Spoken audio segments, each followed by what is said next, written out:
মার্কিন president Donald Trump বরাবরই নিজের উচ্চাভিলাষী চালচলন ও পরিকল্পনার জন্য বেশ পরিচিত। রিয়েল এস্টেট জায়ান্ট ট্রাম্প তাই প্রাপ্তির কোনো সুযোগই হাতছাড়া করতে চান না একেবারেই। সেই মেজাজ ধরে রেখেই এবার নিজের জন্য নতুন এবং অত্যাধুনিক আকাশদুর্গ নিয়ে আসছেন ট্রাম্প।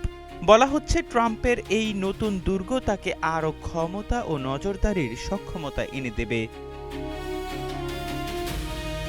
কয়েকদিন আগেই সুইজারল্যান্ড সফরের সময় যান্ত্রিক গোলযোগের কারণে মাঝ আকাশ থেকে ফিরে আসতে বাধ্য হয় মার্কিন প্রেসিডেন্ট ডোনাল্ড ট্রাম্পকে বহনকারী এয়ারফোর্স ওয়ান। ফলে নতুন এয়ারফোর্স ওয়ান পেতে আরও মরিয়া হয়ে উঠেছেন ট্রাম্প। কাতার ২০২৫ সালের মে মাসে আনুষ্ঠানিকভাবে একটি বিলাসবহুল বোয়িং ৭৪৭-৮ বিমান উপহার দেয় ট্রাম্পকে। ফ্রেশ রাইস ব্র্যান অয়েল, সুস্থ হার্টে সুন্দর আগামী। মার্কিন বিমান বাহিনী এক বিবৃতিতে জানিয়েছে, কাতার থেকে পাওয়া সেই বিলাসবহুল জেট বিমানটিকে নতুন এয়ারফোর্স ওয়ানে রূপান্তরিত করা হচ্ছে, যা এই গ্রীষ্মেই হস্তান্তর করা হবে। বিমানটির ব্যাপক সংস্কার কাজ শুরু হওয়ার প্রায় ১ বছর পর এই ঘোষণা এলো।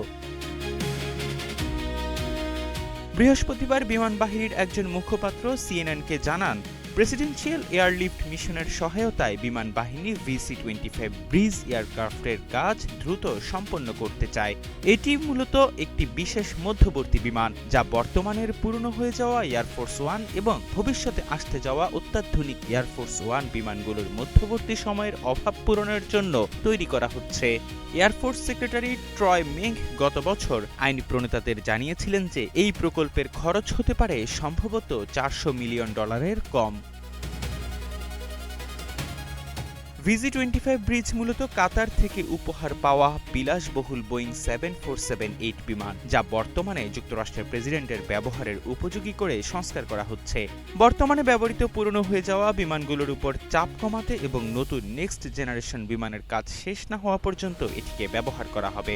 তবে বিমানটি হস্তান্তরের পরপরই চলাচলের উপযোগী হবে কিনা অথবা প্রেসিডেন্টের উড়ার জন্য ফিট ঘোষণা করার আগে আরও পরীক্ষার প্রয়োজন হবে কিনা তা এখনও স্পষ্ট নয়। মার্কিন বিমান বাহিনী এর আগে এই প্রকল্পের জন্য কোনো নির্দিষ্ট সময়সীমা জানায়নি, যদিও প্রেসিডেন্ট ডোনাল্ড ট্রাম্প গত বছর জানিয়েছিলেন যে বিমানটি ২০২৬ সালের ফেব্রুয়ারির মধ্যেই প্রস্তুত হয়ে যেতে পারে। যুক্তরাষ্ট্র গত বছর বিমানটির রূপান্তর কাজ শুরু করে। বিমানটিকে গোয়েন্দা এবং নিরাপত্তা ঝুঁকি মোকাবেলার জন্য ব্যাপক পরিবর্তনের মধ্য দিয়ে যেতে হবে। মার্কিন সংস্থাগুলোকে বিমানটির ভেতরের সবকিছু খুলে এর কাঠামো বের করে তার মধ্যে প্রয়োজনীয় যোগাযোগ ও নিরাপত্তা সরঞ্জাম দিয়ে এটি পুনরায় তৈরি করার প্রয়োজন দেখা দিয়েছে। এহসান আব্দুল্লাহ, নাগরিক প্রতিদিন।